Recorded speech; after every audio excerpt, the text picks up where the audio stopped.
Okay, video number 2. That's many hours. Just come off video number 1. Right. Okay, tonight's going to be hopefully an interesting discussion. I've written in the description over here. Hey, Johnny. David Mintz and Daniel Hamburg have joined. Daniel, we can't argue on the computer. But we'll see what happens over here with this share. I'm going to try to take comments, but I can't promise to comment on all the different questions that come up on the thread. It's going to be a little bit complicated, and I'm sure there'll be enough questions over here as well. Try to get through my spiel, but before we start, maybe just to gauge for feelings. I know there's no women in this room, so that's not really a fair gauge anyway. You know, somebody said we're having this meeting about women in shul, and somebody sent me an email saying like, I don't know why there's any guys at this meeting. You know, they're like, what's this all about? It's a whole bunch of men saying, I think women should have this. No, I think women, in order for women to feel they're good. And the women like, hello, anybody want to hear what we have to say, or you just want to be misogynistic and talk about what you think women need? You know? So it makes for interesting conversations. There's a whole bunch of men deciding whether women are equal or are not equal, or should be equal or shouldn't be equal, and what will make them feel equal. So I can only talk over here. Oops, let me see. Right? I can only talk from a Torah vantage point of what it's meant to be. I cannot. Somebody finish here? Yep. Hey, cool. Hey, Joe. How are you? We just started. I can only talk from a Torah vantage point of what it's meant to be. I cannot sort of. I can only apologize if there are people that you know that you feel are misogynistic, or that you feel that have negative views towards women, etc., and they express themselves or show themselves in certain ways. Look. Not always are Jews in Judaism exactly the same. Many times Jews don't behave the way they're supposed to. So we'll start with that. So I want to sort of gauge the feeling, as I said, gauging the feeling in the room. Second class, not second class. What do you guys think? Honestly, nobody can even see you. You can raise your hand. You can say me, or you can say hi. You know. The question is, are women second. Joe's like second. Are women second class in Yiddishkeit? No. Oh, in Yiddishkeit. In Judaism. Pardon? In my opinion, or in Yiddishkeit? No, in your opinion of the way you see Yiddishkeit, do you think that is that what's called? Sam, your wife's we watching. give a definition of second class. Yeah, she's watching. Okay. You can calm down, Beth, if you want. You know. I don't believe that. Yeah. Says no. What's called? In Judaism, men wouldn't be much without the women. Okay, we'll get to that. I don't think that's true for Judaism only. I think that's in general. That's true. Yeah, that I would say in life. But we'll get to that soon. But well, no, I'm calling it second-class citizens because that's sort of like the term that they use. You know, are they second-rate? Call it what you want. You know what I mean? It doesn't have to. The word citizen, are they disadvantaged? Are they less important than the men? Are they just you know to be heard, to be not to be seen, to be seen and not heard? Are they to be seen and not heard? Yeah, well, in Yiddishkeit, it's not even the Hamadiyah. It's not to be seen, not to be heard. Like There's a lot of it. glorified baby machines. They are disadvantaged in many ways. Pardon? They are disadvantaged in many ways. Okay. Right. From chalitza to being tied to a marriage. Okay, so we'll have to get through it. We'll have to discuss it. So we'll go through that, and then there'll be specific examples. We'll have to discuss it, and then we'll have to discuss specific examples. Any? I think maybe the initial intention was more equal than how it's developed. Okay, so again, but that will be back to that comment that's about Jews and Judaism. So that there is a way that Torah looks at it, and then there's the way people seem to behave, and people don't always behave as they should. And as we had this sermon a few weeks ago about the guy who sent me the comment about the people, the Kiddush Hashem, and the people that are, do you remember that comment? About the people, yeah, what about the voucher payments? What about the people that don't really believe in Goyim? And the whole, what it is and what it turns into is not always the same thing. So when you say Jews in Judaism, it's almost like we've gone back in shopping. Yeah, everybody does their own thing. There's quite a few women judges. Okay. And now look at our shul. Yeah. It's like a no-go area for women. Well, all right. So that's what's good. Do people feel it's a no-go area for women? It's almost like we've gone backwards. Do people feel it's a no-go area for women? I think the rabbi would need a bit of context to that what happened in Shabbos speech. Okay, you want more context? We'll give you more context. If you want more context, somebody came to.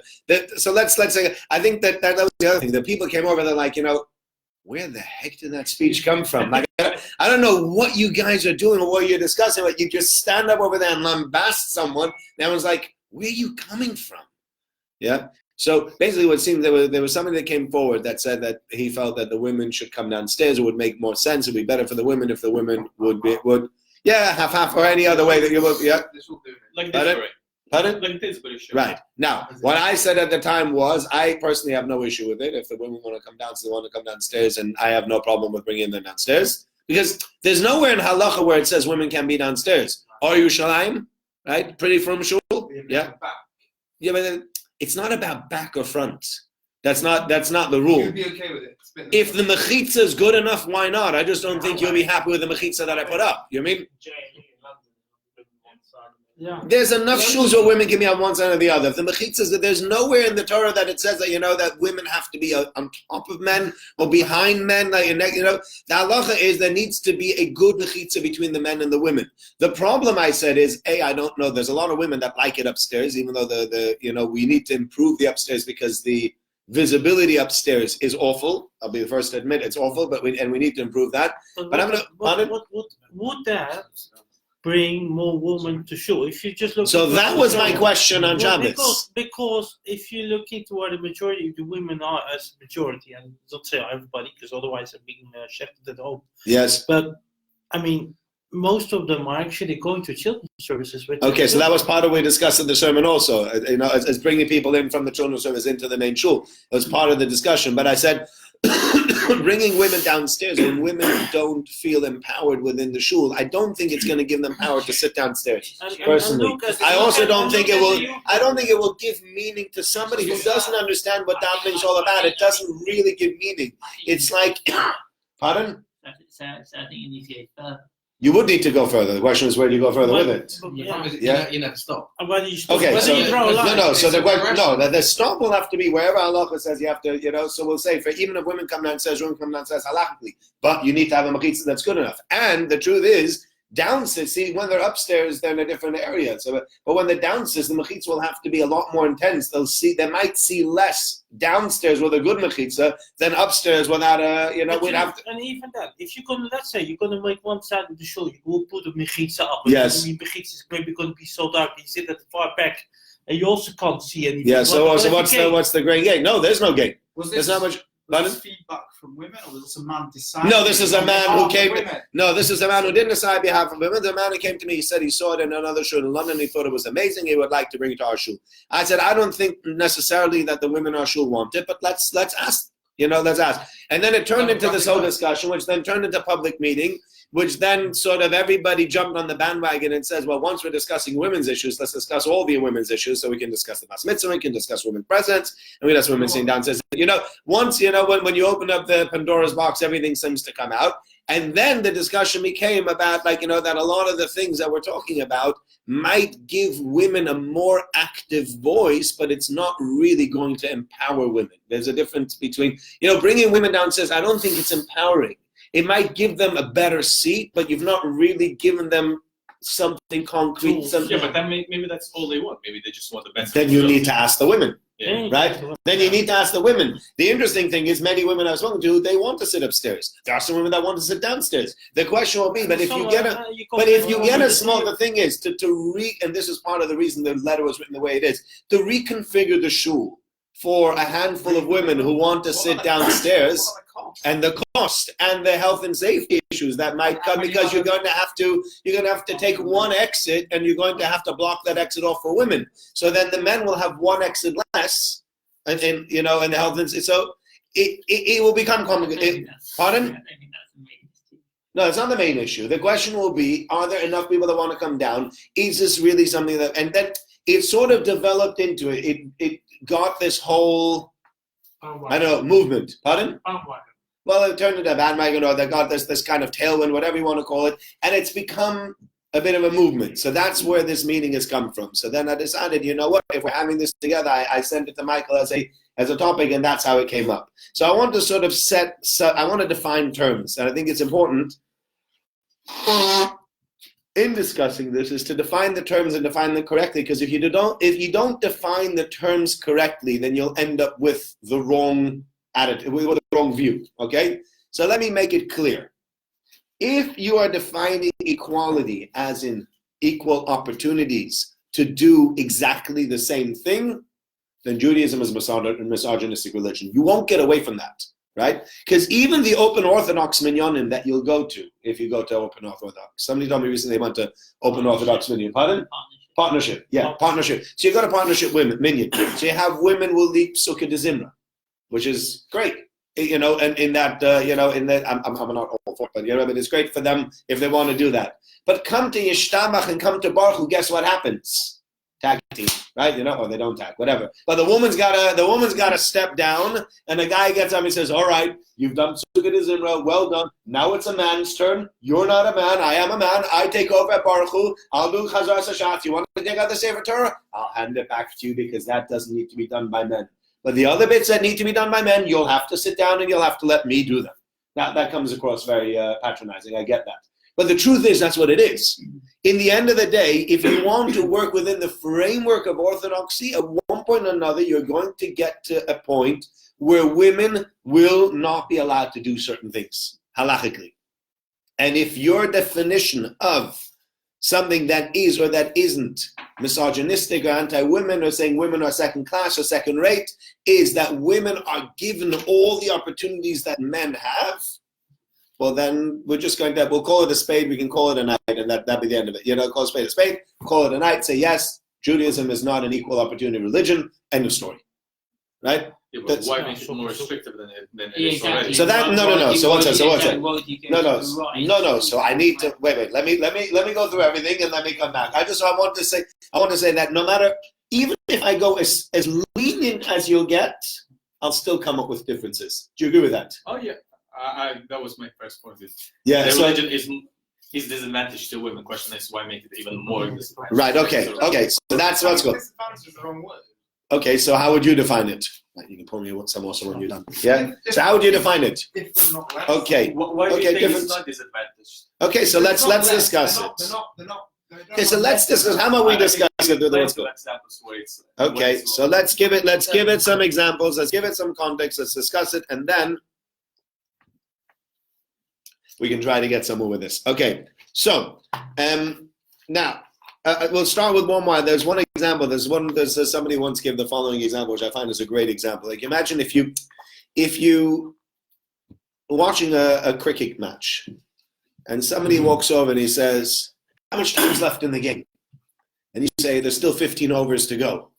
He goes, "No, but how much time's left? How long is it going to take?" Like, I don't know, 15 overs. No, but how long? Like football game, you count back 45 minutes and then you get maybe stoppage time. How long is it? You're like, jerk, it's 15. No, you're like, just go away. What are you talking to me? The different systems work differently. Okay? That's the other thing that's really, really important to realize and to recognize. If you're going to want to take Western thought, impose it on Judaism, and try to figure out, does Judaism sort of agree with Western thought, work with Western thought, maybe not work with Western thought, you'll often come up with this sort of dissonance. And you'll find that two different systems in the same way, time or overs don't go together. So many other things, Judaism will look at it one way and modern society will look at it a different way. And you're saying, well, I'm looking at it with a modern lens. I'm looking at it through the lens of 21st century Britain.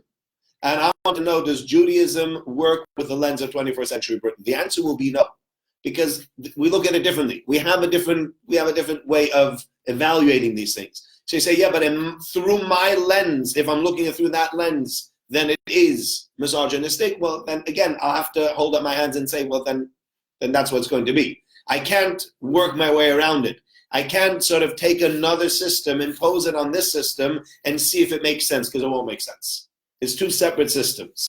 So I think the place we need to look, really, to be able to get an understanding of this, is you go back to when God created man. Sorry, woman, not man. My mistake. When God created woman. That's really where the whole discussion should start. Because God had created a world. Now, he could create a world any way he wants to. There was no limitation in what God did. It's not at one point God goes, oh, shoot, I can't manage that one. Yeah, that wasn't there. And so God creates man, and then he says, wait a minute, we need woman. Okay? Why? Why did we need a woman? Why couldn't we have just another guy? Or why do we need another person at all? Why don't we just have man? And man is man, and man's cool, and everything's okay. And yet, if you look in the Torah gives you the following verse. Vayom Hashem, God says, Lo tov heyosa adam labado. It's no good that man is on his own. Eselo eza kenegda. I will make him a helper that is opposite him. And then it tells about God creating all the animals, and all the animals have partners, and man didn't have a partner, and therefore man realized he didn't have a partner, and God puts man to sleep, and he creates a partner, and he wakes up and he finds his partner, and God says, "This is your partner." Okay, that's the basic story. Now Rav Hirsch, in his explanation on Chumash, makes 5 important points in this verse of Lo Tov Heyos Adam Levado. He says the first, and going through these points, each point shows you something very important in the way he understands what God is trying to do here when he created woman. So he starts with the following. In the introduction to creating woman, Hashem says, Lo Tov Heyosa Adam Levado. It is no good for man to be on his own. He says, he doesn't say it is no good for man to be on his own. Rather, it is no good in this world. The world is not complete when man is on his own. Yeah, he proves it from the Digduk, if you want to go through the grammar exactly. I mean, the grammar is not important right now, but he says, grammatically speaking, what God is saying, God isn't saying it's bad for man to be on his own. God is saying it's bad for the world if man remains on his own. And God is creating a world, and throughout the entire process, we always say, Vayar Elokim ki tov, God said it was good, and he said it was good, and God said it was good, God said it was good, and God finishes the world, and he looks around and he goes, no. It was actually the first time God admitted that something was not good. Pardon? It was the first time Hashem actually admitted that something was not good. It's interesting that God said it was no good. Until now, everything had been good, and suddenly God says lo tov. It's the only time God says lo. It's interesting, true. It's the only time God in the entire story, the only time God says lo tov. It's no good. Until now, God always said it's good, by Elokim tov, Yakim tov, and now suddenly God looks around and says, no, there's something missing here. This isn't good. But what's not good? So it says, the world is incomplete with man alone. I need to complete the world, and in order to complete the world, I need to create another human being, and that human being is woman.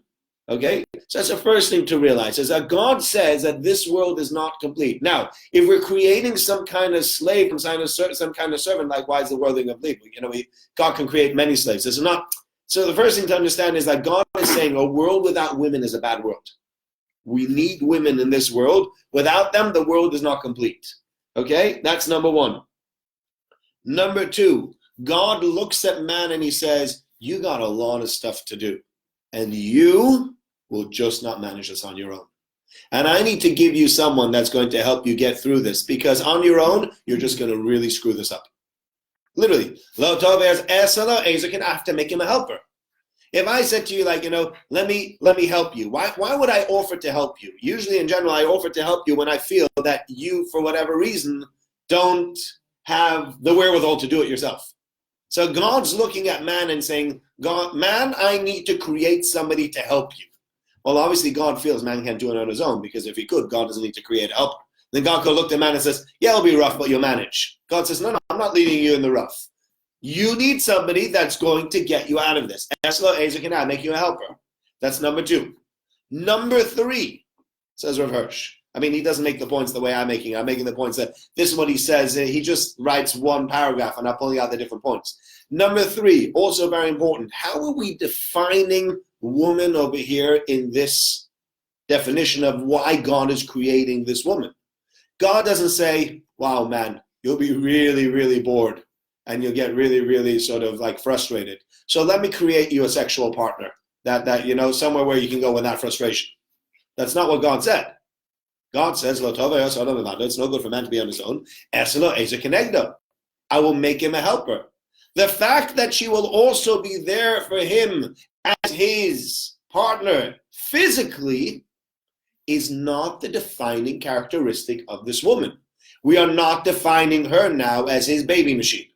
That's not what God says. God says, gosh, this guy's going to be all by himself. How's he going to procreate? Oh, we need somebody else to help him procreate. Not what God said. Because, by the way, if God had wanted to, he could have made man asexual and he could have procreated on his own. Just split yourself in half, there's 2, split yourself in half again, there's 4. It'll be very, very easy to do that. God can do anything. He's not limited. But God doesn't say man needs somebody to procreate with. Man needs somebody to have physical relations with. That's not how we're defining woman. Woman is not that. She's an Ezer Kenegda. She's his helper. Okay, that's number 3. Number 4, we say Ezer Kenegda, somebody directly opposite him. We don't say we make him somebody below him, somebody that's there for him to use. But rather, when I say I'm your, there's an equality in that. And then Rav Hirsch is pointing out that if I'm opposite you, right, I'm next to you, I'm opposite you, then we're on the same level and I'm standing opposite from you, rather than saying you're above me. We didn't say let's make a woman below him. Let's make a woman opposite him. She's going to be his other number, right? That's an interesting one, because when we are talking about marriage, it's the man acquiring the woman. Okay. Well, the word acquiring. Right. Okay. So it's interesting. You use the word acquiring, and it's interesting because it says in Kiddushin actually starts with ha'ish kanes ha'isha b'shlosh rachim. Ha'isha niknas actually. Ha'isha niknas b'shlosh rachim. A woman is right, but they all say when you go through it, it doesn't mean niknas that you buy her like a sack of potatoes. Time is already. A woman's not like I'm going to the supermarket. I can buy myself whatever I want to. I can bought some shawarma, I bought some chips, and I bought some beer tonight. I can buy a woman. That's not what the Torah means by Isha Niknis. Why the man has to make the acquisition and not the woman, we'll discuss that maybe later. But it doesn't mean the man owns the woman. You look through everywhere in halacha, nowhere does it say that the man owns the woman.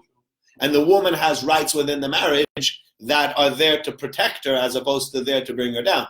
The husband has to feed his wife, the husband has to clothe his wife, the husband has to give his wife physical relations, he has to be with her emotionally. If she's making enough money, she can say to him, you know what? I want to keep my money. You don't have to feed me. I'll do my own thing. She's got a lot. A woman has plenty of rights. When she gets divorced, she has to be fed a certain. And if she becomes amana, there's a lot of rules that go into it. So homosexual called ksubas that's there to give you all the different things that men have obligation to the wives. Women have obligations to the men as well. But I think the man's obligation financially and responsibility-wise, he has the responsibility for his wife. His wife has no responsibility for her husband. It works that way. So therefore, he's the one that makes the Kiddushim, but he also takes on all the responsibilities. Yeah? Now, the last point is that her role is to do the things that he's not good at. Yeah? God created woman and he says, I need somebody different. Why didn't God just create another guy? There's one guy and he's having a hard time, so just give him a partner that's going to help him out. God said, I need someone with a different skill set. You got one skill set. She's got another skill set. You take the two skills and you put the skill sets and you put the two skill sets together. Then you start having a much more even-handed couple. Sometimes you have partners that work together really well because each one of the two partners in business, one guy is really good with the numbers and one guy's really good with the sales pitch, right? So you don't let the guy with the numbers make the sales pitch because he makes an absolute mess of it. You get the guy to do the sales, but we had the guy in Shul who actually told me, he said that he's very, very good at, he used to work for an accountancy firm. He says, numbers is not so much my thing. But he says, but I'm a good salesman. He says, I used to drum up the business, but whenever there was an issue with the accountancy, I spoke to so-and-so. He was a genius on the numbers. So I sent him all the numbers. He figured out all the numbers. Then I would present them back to the client because the client really warmed to me. That guy had no personality whatsoever. But together we made a really great team because I'm in charge of the customer relations and he's in charge of the brains behind the organization. And it works fine as long as I know my job and he knows his job. But if we're both good at the numbers and neither of us a good salesperson, what will end up happening is we'll be great accountants that won't have any jobs because everyone's going to look at it and go this guy doesn't sound very cogent in the way he's trying to sell himself. You need different people with different skills. In a business, that's really what it is. You're looking often for the people that can do the other jobs that you can't do. You don't want to hire a copy of yourself. To hire a copy of yourself oftentimes is self-defeating. Because you need somebody that's going to take on those roles that you're not good at. If you're not good at administration, find the guy that or the woman that does the administration really, really well. If you're good at phone calls but not good at sales, get somebody else to do the sales. You find these people that have those skills, and that's really what makes you great. So God says, if I'm going to create another human being who is going to be the helper for this man called Adam, and this woman's called Isha, so what am I going to do? What I'm going to do is I'm going to give her certain skills that he doesn't have, so that his skills and her skills come together to make a great partnership. But if I give number two the same skills that number one has, then they'll both just suck at certain things. They'll just be, they won't be no good. They'll be really bad at certain things. Okay? So that's what Rav Hirsch puts together. It's a very interesting idea in the way he describes the creation of woman, that the creation of woman was there to help man, to be an equal to man, to do the things that man is not really good at, and to have a different job other to man, not to be just a physical, second side, and to be really and that the world wasn't complete without her. God says this is not a good world. This world is lacking. So what is their job together? From a Jewish viewpoint, what is the job that people have in this world? One of the jobs, or the biggest job that we have in this world, is to bring out God's name in this world, to make God known through ourselves to everybody else. And there are different ways we can do that. We can do that my way, for example, so you go around and you give shiurim and you speak to people and you counsel them, etc., etc. But there's an amazing way that women have to be able to do that we don't have, which is having children and nurturing them. When you create a child, we just give the first initial impetus and then we step back and we just let the woman do the rest of it for 9 months. Yeah? That literally, the guy, how much does the guy have to do with the creation of the fetus? Half an hour, whatever, give it, yep. The woman then takes that, and for 9 months, this is part of what she is, the man gives the inspiration, the woman takes that inspiration and nurtures it and grows it and creates it, etc., etc. So the man's just giving the initial seed, the woman takes that seed, and within her body, she nurtures this child for 9 months inside herself. We don't know what that means, to have something growing inside you. Whatever you've seen, and I remember my wife showed me the first time that my kid started kicking, and her whole stomach was doing this samba in front of me. And it's whoa. Yeah, it's really. I just almost fell off my chair. The first time, you guys remember the first time we went to the ultrasound, and the guy goes, "Okay, I'm not going to play you the heartbeat of the child," and it goes, "Do you know what I'm talking about in the ultrasound?" Yeah, that one. Yeah, and then so you're like, "Oh my goodness, it's alive!" Yeah, you feel like Frankenstein over there. There's something alive. But then my wife carries this thing, and she can lie flat on her back because it's and then she's carrying this around for once I remember I had this Chosn Rebbe that I spoke to about carrying bags up shopping. How come I have to carry all the bags of shopping? How come she doesn't carry that? See, somebody once said that to him. He goes, you know what? Strap on a bag of potatoes and carry it around for 9 months. And then, your wife's carried a kid for 9 months straight. You can carry the bags back from Makolet. Don't make such a fuss about yourself. So what? You carry them for 5 minutes? Literally, they nurture these kids for 9 months. And then when they're born, they continue nurturing them. And let's be honest about it. Between all of us, who's got more of an influence on the kids? Is it us or their wives? Yeah? My kid thinks it's me, but... Yeah. What do you know? What do you think? What do you think? Your kid thinks it's you, but who would probably have a greater influence? My wife made me into an expert, so it's thanks to her that I became. Okay, fine. We'll take that. I'll take that as well. That's nothing to do with tradition anyway. Pardon? Atheists have kids as well, so that's nothing to do with bringing godliness into the world. Pardon? Who does? Atheists. Yeah, okay, but that's our job is not only to create these kids, for those kids then to go on to create further kavod shamayim within it's not just having the child. The child itself is not having its kavod shamayim. You can have a child, and the child can turn into an atheist. You're right, but nurturing children who then become further Jews and who then continue the tradition and continue Yiddishkeit, that is bringing. Child doesn't need the father in that relationship. No. It's don't get me wrong. A father is extremely important in the Yiddishkeit environment is important to have in any environment. I think quite honestly, I've been told this, I have not seen it, but somebody said to me that there are studies that will show the most, the healthiest children come from a relationship that have a good father and a good mother figure within their life. Hierarchies. Pardon? Hierarchies. Hierarchy. I don't know if they have hierarchies. No, So that's- does that show? I mean, okay, I don't know if hierarchies is what I would, say is success. I mean, it's great that they're cleverer, but I'm not, but I think it's beyond higher IQs. I think it's a certain amount of stability that it gives. That the father has a certain, the father has his jobs and the mother has her jobs. But I would say, on a whole, my wife has a lot more jobs with the kids than I do. I can, if I were to say my wife and I are on even par, and we both spend the same amount of time on the kids, et cetera, I'd be lying to you. Yeah, but she didn't decide to take a full-time job with a career and everything. She can decide to do that. Yeah, but if There's plenty of women that decide to do that. Yeah, but it would be very different if she did. Okay, it would be better, but she's decided. No. So we're getting to that. But she's decided that instead of taking a full-time career, this is her full-time career. Now, my kids are starting to get older. My wife is starting to have the discussion with me that my youngest is now 5, and she says, you know what? I was home for that many years. I want to start figuring out, and maybe now that, my youngest is 5 and they're out almost all day long from 8:30, they're out of the house and they're only back at 4:30. I want to do something outside the house also. I said, yeah, okay, let's look into what you want to do. Do you want to become a teacher? Do you want to go back to study? Do you want to do something? There's no issue with that. It's a decision that my wife made. Some women make that decision. Some women make the decision to have career over kids, which is also a decision. Every woman, the Torah, by the way, nowhere in the Torah does it say a woman has to have kids. Nowhere.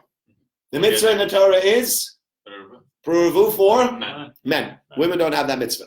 Women don't have any, there's no obligation women have. So if a woman decides she doesn't want to have kids, then don't have any kids. And nobody's going to, she won't get up to heaven and God's going to say, what happened to your kids? You didn't want to have kids, don't have to. Right? She's got no obligation. Men have an obligation to procreate. Women don't. In general, women want to procreate anyway. They don't need an obligation to have kids. There's a natural drive within women. The way God has created them. But if a woman wants to decide, you know what, I want to have a career till 35 and only have kids at 35, fine, it's okay. That's her thing. She can do her thing. Nowhere in the Torah does it say she can't do that. Yeah, that's her thing. Now, but we say that, that the greatest way of bringing Kvod Shemaim that a woman has is through having those children and nurturing them. That is the greatest thing Jewish-wise that a woman can do. So you say, yeah, but she could daven also. Sure, but that one's not mutually exclusive. There are lots of things that she can do, but let's take that from Torah. Like, what's the source for that? What's the source for that? I'll have to look it up exactly where the source is for that. I'll give you the exact source. Pardon? Yeah, it'll be what's good. But that, in general, that's the source of it is that a woman can, I'll have to go back to find an exact source. I can get you an exact source for it. So therefore, the problem we have now is that in the outside world, there is a lot of emphasis on career, on personal fulfillment, etc., and a lot less emphasis being put now on the one thing that we see as almost all important, which is raising a family and giving them Jewish values and creating the next generation of Jews. That's not so important. If you said, to modern women, pardon? You can do that with a woman as a lawyer or a woman as a... Women can be lawyers, and there are women who have families who are lawyers. Pardon? Rabbis in a discussion, right? That's another discussion. Pardon? I think if you're looking now to Western society, right, combining job, kids, family and stuff, where we see that people nowadays not just work anymore from 9 to 5, but also even employers have, create a system where people can work when it's flex work. Yeah, that's flexible work. Sure. So you can work around your family. It is possible.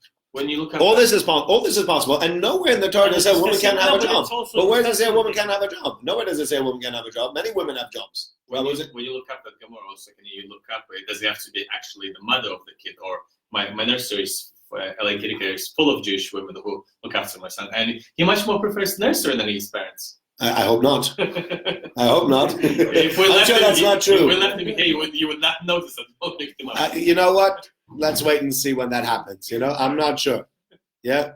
So the question then becomes, but the problem is that it's become something that from the outside world looks down upon that and says that's not people. Yeah, I think in the 60s when the women's rights movement came forward, there was a good reasons for the women's rights movement to come forward. They looked around, they said, the men had all the power, the men had everything. Women weren't getting equal pay, they weren't getting real jobs, they weren't getting, they were always shoved to the back, etc. and shunned. And they said, that's not good enough. We don't want this. And they're right. There's no reason that women should not be given equal opportunity. There's no reason that women should not be given opportunities to get jobs and to get paid the same. And nowhere in the Torah does it say a woman should get paid less. It says if you have a man, you have to pay him £10 an hour, and a woman only £7 an hour. Why? That's what we decide. Nowhere does it say a woman gets paid less. And if she's better, let her get paid more as well. There's no issue with that. But they came forward and they said all these things, we're not getting them. They were looking at the things that the world looked upon for approval, power, money, prestige. Women didn't have those, men did. So women says, well, we're going to get some of that also. So they got behind that bandwagon and they said, well, we would like power, prestige, money. And they did. And they got, and there's no reason, there's physically speaking, and intelligence-wise and emotionally, there's no reason you can't have a successful woman, businessman, doctor, lawyer, accountant, anything. There are no boundaries, right? I mean, the boundaries might be, maybe in physical, you could say there's boundaries, so you say, look, in athletes. So, no, people don't like this. John McEnroe, when he said that, he got it over the head. But John McEnroe, when he said, look, Venus Williams or Serena Williams, if you put her up against a number one Roger Federer or Rafa Nadal, they'll absolutely, blow off the court. I went to Wimbledon, I watched Wimbledon. There is a huge difference in level between men's tennis and women's tennis. It just is. It's a lot faster. It's a lot more physical. It's a 5-set game, not a 3-set game. It's a very, very different game. Now, but women compete against women and men compete against men, and that's fair. And there's no, then you can say, well, there's no reason women deserve less prize money. So some say, well, no, they only play 3 sets in the 5 sets. I'm not getting into that. I'm not, there's no reason they can't get the same prize money, but they might not be on par. That's one thing where in sheer brute physicality, you could say, yeah, maybe guys are stronger. Maybe, right? But in general, in all other things beyond that, there's no reason we should be barring women from any of these things. And the fact that women have been barred from them, they say that's not fair. And they're right. And so now they're fighting against this whole system and they're making their way up and they're making their way up through all these things. And by the way, we're 60 years down the line, 50, 60 years, we're still far from real equality. Going to boardrooms, and boardrooms is full of white men. A lot of boardrooms are still full of white men. You don't have blacks, you don't have Asians, you have very few women. And then this whole diversity thing starts coming up and people start saying, let's try, and then they start hiring people of different nationalities and colors and creeds and orientations just to say that now we have a black guy on the board. That's not how it works. Start hiring equally rather than saying, okay, we hired a black guy, now we're an equal opportunity place. You're just pandering to the crowd and you're not really getting it done what you want to get done. But that's sort of the background. And so now everybody looks and says, women look at this and say, we want to be able to give them the same opportunities as men. So fine, they've been given the same opportunities as men. The problem with it is, from a Jewish standpoint, is yes, we've given them the same opportunities as men, but in giving them the same opportunities as men, they are really shutting down or ruining some of those Jewish opportunities for women in certain things that they can do. As an example, as in family. If a woman is a career woman, she'll have a smaller family because it's very hard to have a big family and to be a career person. So if a woman decides, I want to have a career, she might have had 4 kids. With a career, she'll have only 2 kids because I can't manage 4 kids in a career, right? So she's made that choice. Now she's allowed to make that choice. It's just I'm saying it. From a Jewish standpoint, it's a shame because yes, she had a career, but with as far as Kvod Shemayim is concerned, pardon? Yes. As an example, what you just said. Yeah. A woman is on an equal level. You said she'll be losing opportunities. Yes. So as an example. No, so the opportunity I'm talking about over there is the opportunity. Her greatest opportunity is bringing in Kvod Shemayim through creating a family. Right. She's losing opportunities by taking a different opportunity, which is, being in shul and well, we're not gotten to shul yet. I'm not even discussing. I'm not gotten to shul yet. We're getting to that now. So she shouldn't have a career. Pardon? She shouldn't have a career. No, I'm not saying she shouldn't have a career. It's a question. Like that. No, so the question is, everybody has to work with what sort of works for them.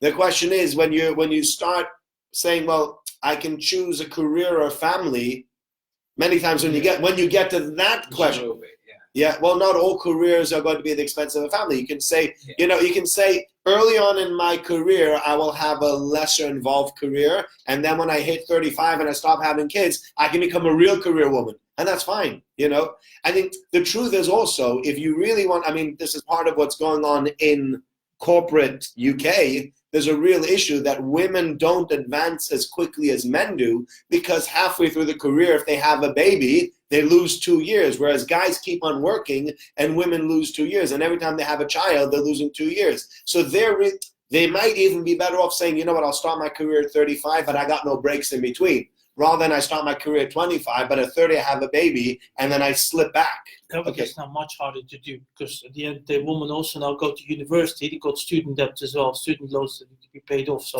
you don't have the choice for you to. You don't have a choice what?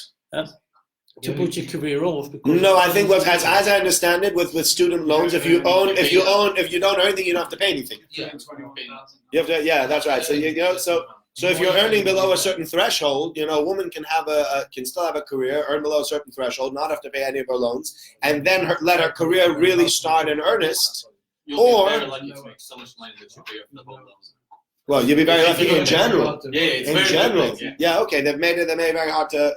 Okay, but it's only fair that the men should really be told are made to take off a year then when they have kids. So that's the one. Not me. That's but what for? Why is a guy Not taking me. off a year? What for? You can have shared parental But yeah, shared parental You can have shared parental leave, but why should? What's the guy taking off for? Just no, we're not gonna tell a guy stop working just so that the lady next to you who's had a kid, has a fair advantage of you. That doesn't make sense. You tell them both you can have 12 months between them. Right, yeah, that's what. No, but the point he's saying is, if we're both working, let's say I'm working for a solicitor firm together with a woman, and the woman just had a baby, I'm not going to take off 12 months because she's had a baby. That's unfair. I want to work for my 12 months. No, why? I can talk about my wife, but the problem is usually You've had a baby. the problem usually is in advancement of career. She's not fighting against her husband. She's fighting against another doctor, another solicitor, another accountant, another computer programmer in her company who's not her husband. Where she's going to have to take off a year where all the other guys are like, all right, she's out of the running. We're going to move on to the next position, and she's going to be out for 2 years. By the time she comes back, she doesn't stand a chance at partner level, whereas I do stand a chance at partner level. So in a way, she has a very unfair disadvantage. And that's why some women say, until I reach a certain level in my career, I don't want to have a family. But then they get too old sometimes to have a family, and sometimes at 35 or 40, it's very hard to conceive. And even if you have kids at 40, it's very hard to manage those kids. I find it a lot harder to manage with my younger. I look back at the days where I had 3 kids under the age of 3, and I think to myself, how the heck did I manage that? Yeah, but I was 22 at the time, so I had a lot more kayach, and it was easier. But at 40, it's a lot harder to get out of bed in the middle of the night than it is at 23. It just is. That's what it is. So it'll be the same for a woman. We just don't have the same kayach. I know people that had kids late in life at age 50, not out of their choice, but because they suffer infertility. They have a really hard time with their kid because now this guy's 55 or 58, and his 9-year-old wants to play football outside with him, and he's krechzig because he's not 25 or 28, he's 58. It's much harder for a 58-year-old to do the same things that a 28-year-old or 30-year-old dad will do. The guy wouldn't give up. The guy wouldn't give up on anything. He'd still keep his kid, but it is harder. It is just harder. But that's a side point. So now what we say is following. God says, therefore, if that's the greatest thing a woman can do, that's one of the things that I want women to do in order to be my Shemaim, is to create and nurture people and nurture relationships. I will give her certain powers above a man. And therefore, a woman has what's known as Bina Yisera. Yeah? There's 2 things. There's Das and there's Bina. Men are very good in Das. That they're very sort of men are very decisive. It's this way, it's that way. In general, again, generalization. Women have Bina, which is a deeper level of understanding. Even in the way they talk, they have a much, much deeper level. The way they talk, everything's like, I said to my wife, my wife had a friend over. It's like everything's like sort of like playing chess. I said this, you said that. And then, she had a friend who came over on Sunday who came from London. And my wife, she says to my wife, oh, you cleaned up for us so nice. You really didn't have to. My wife says, oh, no, it was nothing. After she left, I said to my wife, the 2 of you are lying through your teeth. She said to you, clean up, it's so nice. If she would have come and your whole house would have messed, she would have said, what a stinker. She never cleans up her house. I come to the house once in a while from London, she leaves the house a mess, a pigsty. And you would have thought to yourself, when you said, oh, it was nothing, you said to yourself, of course I clean up my house. If I don't clean my house, you're going to look down upon me. But beyond that, women really have a much deeper understanding of emotions and of relationships than guys do, which is why we as men have such a hard time understanding women, because women really have a grasp for a relationship and guys don't. And so therefore, when we try as guys to interface with someone who is a relationship being, we struggle with it because their points of reference and the way they understand relationships are so differently to us. So that if I'm talking to you guys and I pull out my phone and have a quick look at my phone and then I put it back, you might not think that's so rude, or you might say, all right, it's mildly rude. But if you're talking to your wife and you pull out your phone and she's talking to you, what happens? Oh, no good, right? And your wife, and every guy's had the same conversation with his wife. She says, you're not listening to me. And every guy says the same thing, I am listening to you. And then she says, well, you're not listening to me because you have your phone. He goes, yeah, but I heard every word that you said. She says, well, you're still not listening to me. Because she's trying to converse with you on a different level. She doesn't want to converse with you with this little thing in front of your face. That makes no sense. For her, that's not connecting with you. As a relationship being, she wants to be able to connect with you on the deepest level possible. And so therefore, God has given them this ability of relationships, of nurturing, of understanding, to be able to do the task that she is most suited for, of raising the next generation. Now, what that means also is that there's certain things that guys have to do that women won't have to do. For example, women don't need a minyan. Women don't need tefillin. They don't need tzitzis. They don't need bris milah. They're not involved in most time-bound mitzvahs. My wife sometimes says to the Kalas, if you had to go to Desert Island and you needed to take along for an entire year all the Jewish things that you needed, what would you need? A siddur and some matzah. That's it.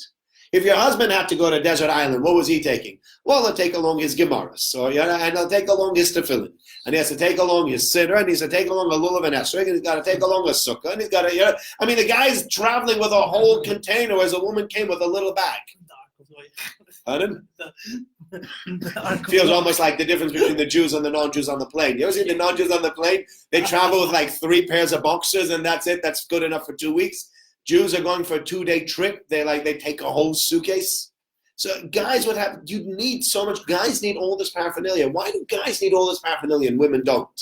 The answer is because women have an intuitive way of being able to connect with HaKadosh Baruch Hu that God gave them, that they don't need these things. A woman doesn't. You know why we need a minyan? Because we come together with a minyan as guys. It gives us it's like a sport. Like we come together to chant.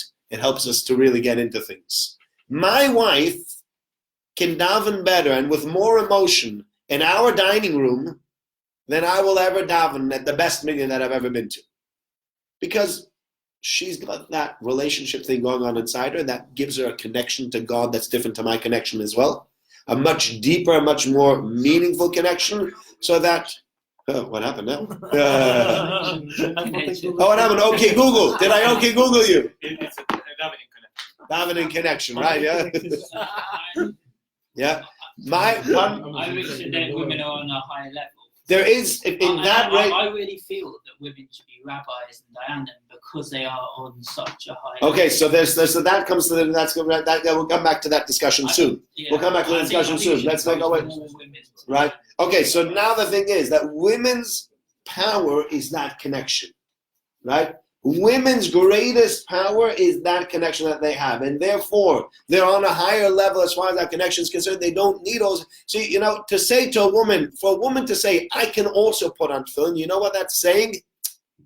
You're negating the fact that you're special. Like, oh, I also need these leather boxes and the straps to strap myself to God. So for any self-respecting woman, it's like, what do you mean? I'm connected to God without these things. My husband needs them because he needs them to feel connected to God. I don't need them. I can pull out my siddur in my home and I could open it up and I could daven and I can feel connected without that. Without my talis and without my tzitzis and without a bris milah and without a mini, without everything, and boom, she's there. My wife, it's amazing. I spend 40 minutes on shachris. My wife spends 5 to 10 minutes, but she can put the emotion in that 5 minutes. Sometimes even more emotion than I can in an entire hour, because it's a whole different level. Yeah, but men need to get out of the house. Okay, well that's part of it. But that's we. All right, thanks for coming. Yes, yeah. Sorry, right? No, sorry. No, it's taking me a bit longer than I thought. So that's the thing. So that women are different and they have different roles, but they're not any less for those roles. So now you say, well, one second, what happens? I don't like the role that I've been assigned. Okay, that's I can understand that you're not happy with that. Judaism has a certain way of looking at things, and it says, you have a role as a parent, as a nurturer, as a somebody who creates the next generation, etc., etc. That is how you bring Kvod Shemaim to the. Now you can become a teacher also. You can come, maybe as Joe said, you can go talk about Rabbi Rebbitzin, we'll talk about Rabbi soon. You can do all those things also, right? But they're all for other people. When in reality, the greatest Kvod Shemaim, the greatest bringing out of God's glory is really in your own home. You have to start running everywhere else. I know lots of people that are happy to help everywhere else. Any chesed project, any charity, anything, they're always running everywhere else to do for other people. Until their wife asks them for something, they have no time. Really, in reality, you should be helping at home first. So for the woman, the home is the place that we build together. That's our most important thing. Everything else beyond it is nice extra. So that if you look at it and you say, but I don't appreciate that, I can't help it. Okay, fine. If you don't appreciate it, you don't appreciate it. And you don't believe in that, you don't believe in that. And you have different things that you want out of life, then you have different things you want out of life. And you say, but Judaism is not affording me those opportunities. That's back to the same thing of trying to take Western thought, impose it on Judaism, and see that it makes. It's trying to square the circle. It sometimes just not going to work. Can't get the square. Was it square peg or the round peg in the square? Whatever it is. Yeah, I always get those adages wrong. People that say them wrong. I'm one of those guys that always gets it wrong. Yeah. My favorite one is I was by the Jeff and Steve the barber on Burial Road. So the Cypriot guy there said it's like they always say, you can take a horse to water, but you can't make it walk there. We're like, no, they don't say that. Somehow that's not really what they say. Yeah. Like, all right. Like, no, that's whatever. But so that if you give women a different role, an important role, as you can see in the creation of women, in the fact that they have this, they've been entrusted with something as important as creating and nurturing the next generation of upstanding Jews, of sane, stable people. That's much greater than anything else. What can I say for myself? Well, I go out and give sermons. What can my wife say for that? I create and nurture people from children to adults to creating families. If I compare the two, I think my wife's done a much better job than I have. She's got a more important role than I have. Certainly if I had a career, whatever my career is, whatever you want to call it, call a career anything that you want to, whether it's, charity work or whether I'm a solicitor, whether I'm a doctor, whatever. Doctor's a good thing. That you're helping a lot of people. That might be different. But other than that, but even then, you're helping other people. Whereas my wife is actually nurturing human beings that are ours. That belong, that is greater than almost anything that I can do. So she's been entrusted with a job above and beyond any other job. And therefore she's been given the tools to do those jobs, and therefore she's been given a certain standing to be able to do those jobs. Now, that's how we look at it. So therefore we say women aren't not equal. Women have been given a very lofty role. Women have been given very, very lofty, and we want something very, very great from them. The question then becomes, okay, but there are certain things that's still great at people. So you have the chalitza issue, you'll have issues, women rabbis, etc. So there are a few issues to contend with, and again, there'll be different ways, different streams within Judaism contend with this differently, and some of the things I might say will be contentious over here, and you might not agree with it, and that's fine, that's also okay with it. But for example, some people really struggle with the fact that Hamodia doesn't put women into the papers. Yes, the problem is Ashley Blake has made the joke so many times, but it's not just the Hamodia. It really means women are not given positions at the front. Women's always are given a position at the back. What was the joke? What was the joke? Yeah, for example, I don't know when they had when Trump beat Clinton, in the vote, so they had a picture of Trump in the front with Hamodia saying, "Phew, you saved us a really big problem." So, did you not see that one? Certain things like that, but the problem is that he's made the joke way too many times, they're just again and again. But regardless, okay, I get it. Funny, why don't, for example, Haredi publication, why don't they put women in the front? Yeah, the problem is again that, and whether you agree with this or not, or whether you think it's right or not, men have a way of objectifying women. They just do. And whether you like it or not, I mean, again, it comes up again and again, even in modern society where we've sort of convinced ourselves that we don't do that, you still constantly have examples of that in tweets that people put out about certain people, in the way people look at other people, whether, I don't know, it's just a stupid example, and I don't even know much about them. But I take the Kardashians, yeah? Nobody looks at the Kardashians because they think they're just so highly intelligent people. They're not, pardon? People do, but anyway, go on. Pardon? People do, but anyway. People look at them, are they so intelligent? I mean, they've built a multi-billion pound dollar company Yeah, what do they built it on? them selling Vanity. themselves. The bank. Well, what are they selling themselves? Prostitution, pretty much. Yeah, okay, so there we go. They're clever people who have used their bodies to be able to make a lot of money. I'm not saying they're clever. But nobody looks at Kim Kardashian and goes, I'd love to discuss neuroscience with her. No, that's not what people say. I've never heard anybody say that, right? They've built it around her physicality. And not only that, when she starts having Botox or she starts doing certain things to herself, what people then say is it becomes like a thing to do, that other people need to copy the way she has surgically altered her backside, right? That's what it's all about. That's what a woman is. It's so demeaning. It's such a demeaning thing from a religious standpoint. You look at it and you say, a woman to be used for that? To stick her on the front of a magazine and to make her show all different parts of her body. I remember they said that she showed some, on Twitter, she showed herself sort of like quite bare or something, and the internet shut down. Like I think Twitter, what was the story that time? She broke the internet. That's what they said. She broke the internet. That the bandwidth that was being used on that Twitter was too much that it broke Twitter or something like that. Now, again,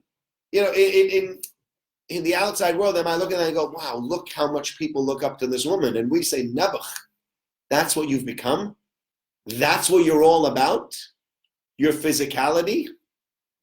We don't value physicality as valuing physicality. We value physicality in a relationship between a husband and a wife. There we value it very strongly. The wife should look good. The husband should look good. They should look good for each other. They should be there to, they should be there to, in pleasing each other. That's part of a normal relationship. It's part of what we want as Jews. But that's between me and my wife, or you and your wife, wherever it might be. That's for nobody else to see. If I take a woman and stick her in the front and I start taking pictures of her, etc., even if you say 95 out of 100 people will look at that picture and just look away, 5 of them will look and go, wow, she's cute. Yeah? That's just how we're built. Guys just look at the pictures and they're always thinking to themselves, in the back of their mind, there's always the physical aspect to it.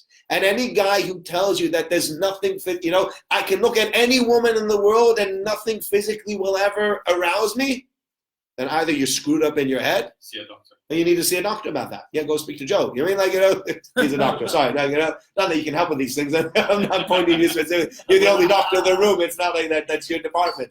But So it's the Yitzhar prevention. it is a Yitzhar prevention. It's two things. Number one is the Yitzhar prevention. So people say, well, if it's a Yitzhar prevention, it's unfair. Then let the women come to the front and guys let them get in charge of the Yitzhar. That's not realizing how the Yitzhar works. But more importantly, we see it not only as guys don't look at these girls because it's wrong. The more important way of looking at it is for the woman herself, for her own self-worth, to put yourself in front of everybody else and to allow everybody else to look at you and to size you up, etc., takes away from your special standing. The standing of a woman in Yiddishkeit is, as the Apostle says, called Kvuda Basmat Prima, that there is something special about a woman saying, like, I'm not there for the world to see. I'm not a physical object. Wait. What are you talking about? Are you talking about women speaking in shul? Okay, so we'll get to that. So we can talk about. Or are you speaking about? I'm talking about now in a broader sense. modeling? I'm not talking about modeling because I'm not modeling for sure. Yeah. Modeling is, I've never seen a model that has not turned herself into some kind of physical object of gratification. There's no such thing. Yeah. The way they pout, the way they pose, the way they look at the camera, and any self-respecting woman should say to herself, I should be a model. I should have guys ogling over me. I'm worth more than that. Talking about public speaking, I And we can talk about so public speaking. It depends on so there's the shul aspect, there's the public speaking aspect. Yeah. So public speaking. What are you talking about exactly? I'm talking about in a broader sense why why women sort of take more of a backstage role. Now, speaking about public speaking, I've heard speeches by women. I've heard speeches by women at conferences. I've heard speeches by women even from women. But there again, it was where it is. What's the objective here in putting the woman at the front? That's the question. Is the objective of putting the woman at the front because she has something to share that is unique, that is different, So I remember like when we've had conferences and there have been women that have spoken about trauma and abuse to women, you need a woman to stand up to speak about that because men don't understand it the same way. Because women will understand women's issues more than men will. So you'll have a frum woman stand up in front of men and speak about that. When you talk about talking in shul, what about, I don't know, Ezekiel, and something that doesn't. Right. Okay. So there's two trains of thought. There'll be two trains of thought. You go the Haredi way, you go the Mizrahi way. The Mizrahi way is to say women have what to add in Torah as much as men do have to add in Torah, and therefore, if a woman wants to stand up and speak in public, let her speak in public in front of men. No issue, no problem. Let her speak. Right? That's what they say. Men will say women have plenty to share in Torah, but what we lose by putting her in front of a crowd and having all the guys looking at her is too great in comparison to what we gain in her Torah that she's able to teach. So let her teach Torah to women. We're not saying women should be teachers, but why does a woman need to teach men Torah? So the Haredi view will be, let a woman teach Torah as much as she wants to. She can be a full-time Torah teacher if she wants to, and she should teach other women, but why does she have to teach men? Unless there's something she has to teach men why not? Because they'll see it again. They take a much more stringent view on that. And then there's two views within from Jewry. That there's one view that sees it as women putting them in the front is demeaning to them in any way because it means guys are looking at them and women should be more in the background as opposed. Pardon? Just think about sexual stuff all the time. Who? Men. Yeah. Okay, you might say that, but the bottom line is that science says otherwise. Science says otherwise. Well, no, Yeah. I think it's a self-defeating prophecy. What is a self-defeating prophecy? If you see the hand as a sexual, the hand as a No, not talking about the hand. No, but they also say, they see it as a but what they'll say is they see it as a value. Yeah, no, but they see it as a value of the fact that a woman doesn't put herself in front of a whole bunch of men. That's a value to them because they say the value of a woman is not in being out there. Being out there is not a value that we have for women in front of men. The value is more for the women to be, more amongst women or amongst her family, as opposed to being out there in front of everybody. Whereas in the more Mizrahi way, they say, let the woman be out there because she's got something to add, etc., etc. So there are two ways of looking at it. So you want to take the Mizrahi route, you can take the Mizrahi route. There is that. And, but there are two ways of looking at it. I think they both have a certain validity to them. The Mizrahi way will say, women have what to add in Torah. They have a different way of looking at Torah because, again, they are different human beings with a different way of thinking, so they'll think about Torah differently also. That makes sense because I think differently to my wife. My thought process is the kind of person, the conclusions that I come to, the conclusions that my wife comes to are very different based on the fact that I think as a man and she thinks as a woman, right? And that's not right or wrong. It's different. There's no better or worse over here. But it's interesting. It's valid within Orthodoxy, whether it's your view or not.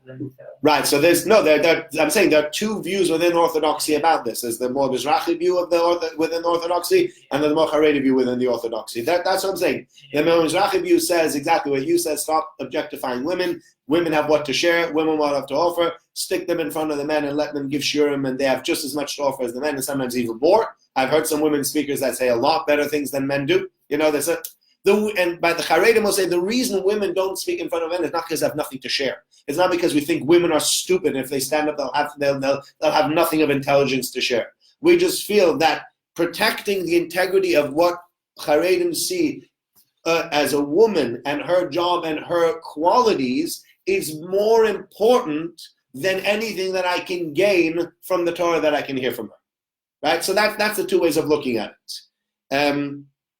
Mechitza. You take the mechitza. Mechitza often becomes a very, very big issue. The people that need a minyan are men. Women don't need a minyan. A woman can daven at home. right? Men have to go to women. If my wife decided to not come to single minyan for the next year, she's done nothing wrong. If I don't go to minyan for the next year, then I've done something wrong because I should be davening with a minyan. My obligation as a man is to daven with a minyan. Her obligation is not to. She doesn't have that obligation. Therefore, the men need to take the main role in the minyan. And then we say, well, women also want to come along. Okay, then we need to create a separation between the men and the women to allow the men to daven and allow the women to daven along without there being frivolity. If you had the men and women sitting next to each other in shul, you can imagine where davening would go or davening wouldn't go. I mean, and so there has to be a separation in a way that creates enough of the separation between the men that the men can focus on their davening instead of focusing on the women. There's lots of the shul, so I was interrupting that Yeah. renovated the last year. Yes, And the shul was known as a bit rather a fashion show, even Yes. though the women were upstairs. yes, And they changed the mechitza to one way, so you couldn't see. right. Going Because out. of, And that changed the whole davening experience because the guys weren't going to shul just to check out the women. well, exactly. And then the women, no, but it's true. Because, and then I'll tell you what else happens, sadly. The women come dressed up specially for shul because they know all the guys are checking them out. Yeah? It's almost a self-fulfilling prophecy. And it was a fashion show. Now the fashion show's over.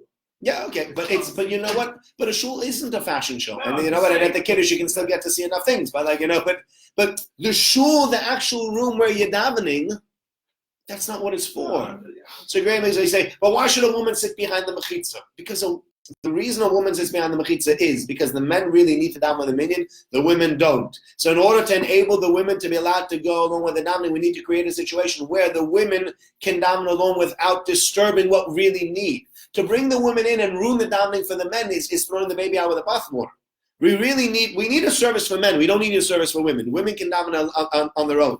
And by the way, lest a woman think it's unfair that she can daven, think about how many times I had to go to a minyan where my wife just says, I don't need to do anything, and just stays home. It's not easy to go to minyan 3 times a day. It's very inconvenient sometimes to look at your watch. Oh, shoot, I'm running. I'm constantly running. I know people that have changed around their lives that said to me, they started davening 3 times in the minyan. They have to change their entire lives to be able, this person says, he had to change the way he sees his patients in the morning, and he has to take a bigger lunch break, and his whole life now runs and revolves around minyanim because he started saying Kaddish and he realized he can do it. You know what? His wife doesn't have to do that. Her life doesn't revolve around minyanim. She does what she does when she wants to. My wife, when she has 5 spare minutes, she'll daven. 1, 8, 9, 10, 11, whatever works for her. She doesn't let us say, oh, shoot, where am I going to go? Go to MH, it's going to be 45 minutes now. What time am I going to... It's not easy. So the men have the obligation. So the men have the obligation down with the minyan. It's their obligation. So we create the situation for them. Women say, "I want to come along." We say, "Yes, you can come along," but we need to ensure that the minyan retains its way of working. Pardon? Integrity. It's integrity. And the same is true for Kaddish and davening and laning. Say, why don't women lane? Women don't lane not because they're unable to lane. I know some women in shul that have told me they have lots of brothers that have been laning for years. They know how all her sisters know how to lane the Megillah. I believe it. Sure she can. And I've heard some people laying the Megillah, some men, they're awful at it. And I'm sure she'll do a better job than they will.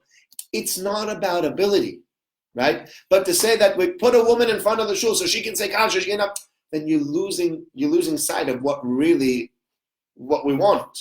You're holier, so we haven't given you these obligations. You don't have the obligations to lane. You don't have the obligations you don't have all these things to say, yeah, but let's stick them in front of everybody else anyway. Well, then what you do really is you're trying to give her a masculine role and drag her back down when her spot is much higher up. That's what you're trying to do. What for? Right? Now, let's come back to what were you saying before about what's called? Relates divorces or being stuck in a divorce because Okay. they don't get again. Okay. Okay, so let's discuss divorce and get, by the way. Okay, the phenomenon of aguna, how old is the phenomenon of aguna, by the way? Since you're not allowed to. Okay, men can have second wife anyway. So for women, Okay, it's always let's discuss what happens in practice. The phenomenon of aguna is probably 30 or 40 years old. It's a brand new thing. It's not something that's going to happen. The aguna mentioned in the Gemara for years and years and centuries was a woman whose husband disappeared and she couldn't remarry because her husband disappeared and we didn't have proof or evidence they died. For example, when the Twin Towers came down and there were Jews in there, so then you had a real issue of agunas. You had women whose husbands were in the Twin Towers. You didn't know if they died, if they didn't die, and they put together a special besom that was able to go through the different evidence and to find a hector for every single one of these women to be able to remarry. right? But an agun, that's really what an aguna was historically. She was never a chained woman. What's happened now is there are certain guys that have decided, if I don't get my £1,000,000, I'm not going to give you a get, right? It's wrong, it's disgusting, etc. In the olden days, by the way, what would have happened? The Bezin would have had the opportunity, or the Bezin would have the courage to say to the man, you can't do that, you cannot hold a ransom. Because we've emasculated the Bezin doesn't have its ability anymore to really enforce things, so we can't do that. So now it's created the situation for men to take advantage. So then people say, oh, well, then men are taking advantage of the system. That's the system. The system has never had really been taken advantage of until the last 30 years. So you say, all right, but that's unfair. So let me put this to you. And these are true statistics. The Manchester Bezdin, and I've spoken to other Dayanim who confirmed the same thing, says that nowadays, because of the Cherem Rabbeinu Gershon, men and women both can refuse to accept the get for the last 1,000 years. So if a woman decides she doesn't want to accept the get, then she can keep a man stuck in a marriage, the same way a man can keep a woman stuck in a marriage. And what? Do you know what it takes to get a second wife? It's not that easy to get a second wife. Few signatures. You need 100 rabbonim, and you won't find 100 rabbonim. I know in the entire history of all the people that I know, there's probably 2 men I've heard of that have gotten a second wife. That's it. Without the 100. No, that was only with 100 rabbonim. They had to get their signature 100 rabbonim, and there was a complicated story to get that. We can't really normally get that. But in the Bezdin, they've told me actually that it's 50-50. There are as many men waiting to get divorced whose wives are not willing to take a get, as women who are waiting for the husbands to give a get. It's just that the Agun have done a much better job of the PR, and the men just sit back and So that I have full sympathy for any woman who's been chained by a husband. I think it's wrong, and I think whatever powers a city has to be able to enforce this guy to give a get, they should use them. 100% they should use them. But to say that it's unfair, or that it's not, A, it's a level playing field nowadays. B, it's only something that has come about because we've lost the power to be able to enforce things the way we want to. And Eretz Yisrael, a guy who doesn't give a get, guess where he ends up? Jail. They can stick him in jail. And that's a pretty good. Now they're going to do it in the UK as well. Pardon? They're going to do this. So if you do it correctly, yeah. So the UK, they've now found that that's the new case. So they've been able to prove that he is restricting her liberty, and because he's restricting her liberty, that's considered illegal, and therefore then maybe they'll be able to. Great, excellent. Can a woman give a guy a get? A woman cannot give a guy a get. The halacha is that the husband has to give the wife a get. Exactly. But the woman can't marry the guy either. Hence for sex. It works in both ways. The man has to marry the woman. The man has to do the marriage. A woman can't marry a guy either, and she can't get divorced from a guy. So the way the Torah set it up is the guy gives it and the woman receives it. That's the way it is. So is that so sexist? How can you get the aguna the other way around? Because the halacha says the way it works nowadays is this. A woman can't give the guy a get. No, Correct. No, but a woman can say I'm not accepting this get. So the guy says I want to give you a get, and she says I'm not taking it. So nowadays you cannot force a woman to accept a get against her will. So because you cannot force a woman to accept a get against her will, she can say, until I get X amount of alimony and I'm not willing to accept the get. Sometimes she's right, and sometimes she's just trying to get as much as she's just trying to squeeze in. And there's enough guys that are being squeezed by women in the same way women are being squeezed by guys. It really is almost a level. Divorce is horrible. And we speak to divorce lawyers. You don't deal with that. You say, no, you know, no such thing. It's probably the worst kind of law to be in, isn't it? Yeah. Yeah, the people say that's just that the arguments and the fights that go on are just, it's terrible. Wait, how long is this halakha that women can refuse? 1,000 years. Oh. Yeah. What was the point of it? Cherem Rabbeinu Gershon. I don't remember the exact story, but there's a Cherem Rabbeinu Gershon that came. Rabbeinu Gershon was married to 2 wives, and it created tremendous issues. And he made an edict that a man shouldn't be married to 2 women. He made an edict that you cannot force a woman to give a get. There are a few things that he put together in this Why Cherem. would we benefit from that kind of law? Pardon? Why would we benefit from? Why would we benefit from that? I'm sorry it's taking so long. I apologize. I know it's late. If anybody else needs to go, don't feel bad. I don't give. Pardon? Sam's wife is like, Sam, you're coming up already. How long is the rabbi going to speak for? Pardon? Everything goes. Yeah. Who's going to benefit from it? There was a story. I don't remember the story. I'd have to look up the story. Yeah. There was a story that happened that made things very, very complicated, and then they decided that it didn't make sense. He said that he made an edict because of that story. He said that amongst Ashkenazi Jews, for the last 1,000 years already, you've not been able to marry 2 women. You're not being able to give a woman a forced get. You're not allowed to read somebody else's letters. It was a little few things together with it. It was a Feels like a disaster. There's a whole bunch of men who cannot be married just because pardon? of some kind of a disaster. Do you know what? But then, in the end of the day, that's become Ashkenazi law, and it's been that way for the last 1,000 years. It wasn't, there was a good reason for it. In general, when in halacha, when a man's married to two women, you know what the two wives are called to each other? Tsaros. Yeah. That's the halachic name for the woman. Why? No, I understand that thing that you have one wife only. I just wouldn't. Well, we weren't. Look, we were never big on marrying more than one wife. It's not something that we think is an ideal. No, it has about that bit. I'm talking about just single wife and everything, but I should be able to give you a get. Yeah. What? Why should I not be able to give my single wife a get? Force her to accept a get? I don't know I don't know the whole story. Not even force. It's normal giving. So fine, so give her a get. She's the one. No, she accepts the get and you give the get. But it used to be that a husband could force his wife to accept the get, and that he cannot force a wife. Why shouldn't it be both way around? Both way around as what?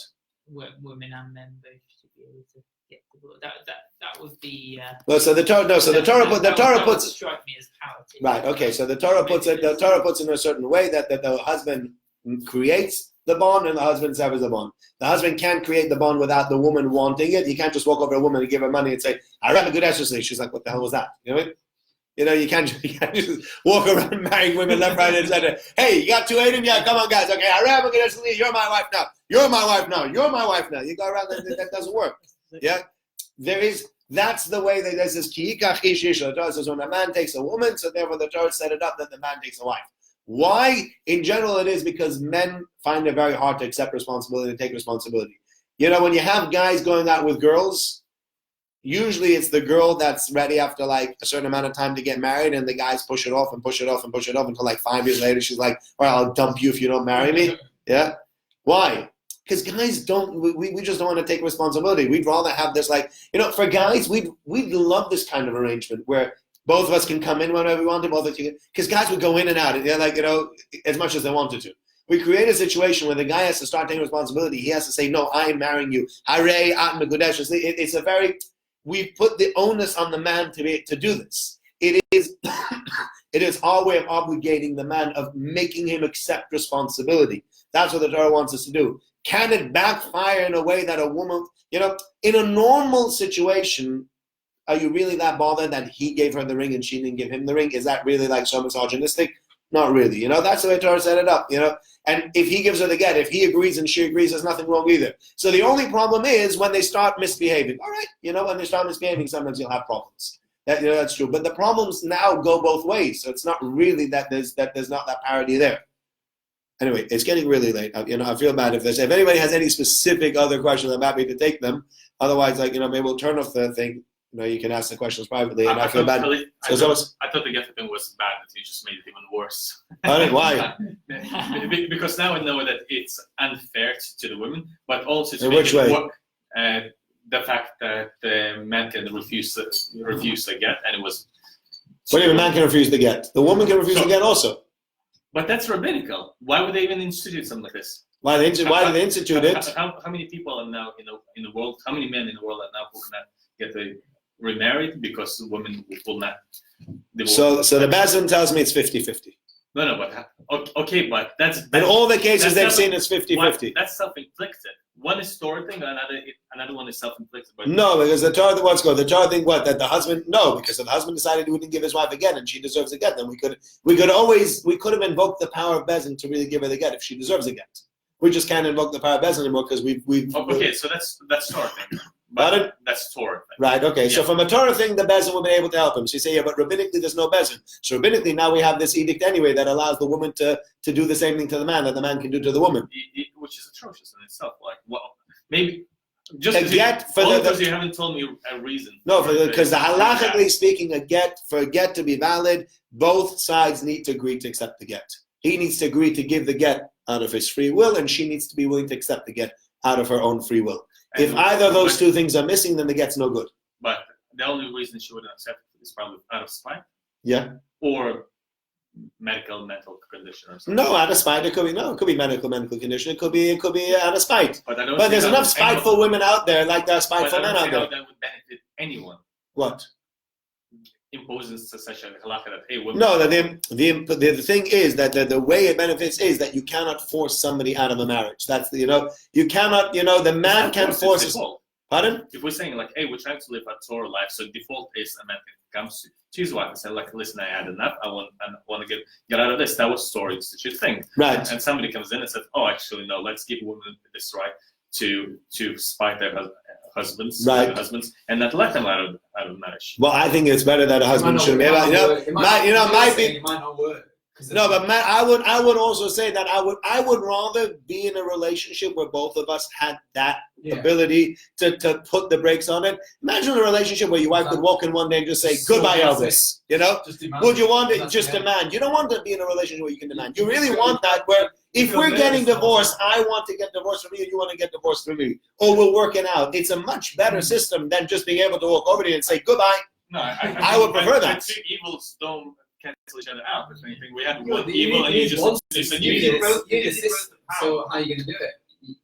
You need a So system. yeah, but I wouldn't introduce another evil to make it. That would get. So what's the system? What system would you introduce? The system was force. So he said, I don't like force. Okay, so we'll do the system that both of them are equal and both of them need to agree. No, that's no good either. But what do you want? No, what I'm saying is you said it's 50-50.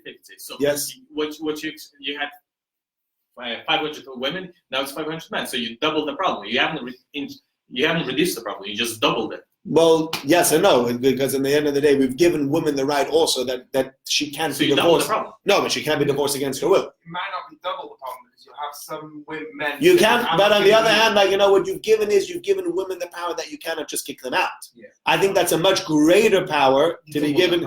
You've given a woman a power. Yes, it can be abused, but it means that a husband cannot force his wife out of a marriage anymore. Husband can't just walk over to a wife and say, goodbye, here's your get. I don't want to accept it. Tough, take it. Go on, go back. I mean, I assume it comes with all the penalties that come with the get, like financial or. Absolutely. Yeah. They all come together. But again, I would rather be able that both of us have a right to say that's the end of it rather than being able to force someone else out. Okay, the first. Okay, you need to. If she refuses the first year, add another 2, 3, 5. And everyone else is going. I thank everybody who's joined. Last one saying thank you everybody who so- joined us on this. I'm sorry it was so long. Please comment, pass on. Thanks very much. Thank you.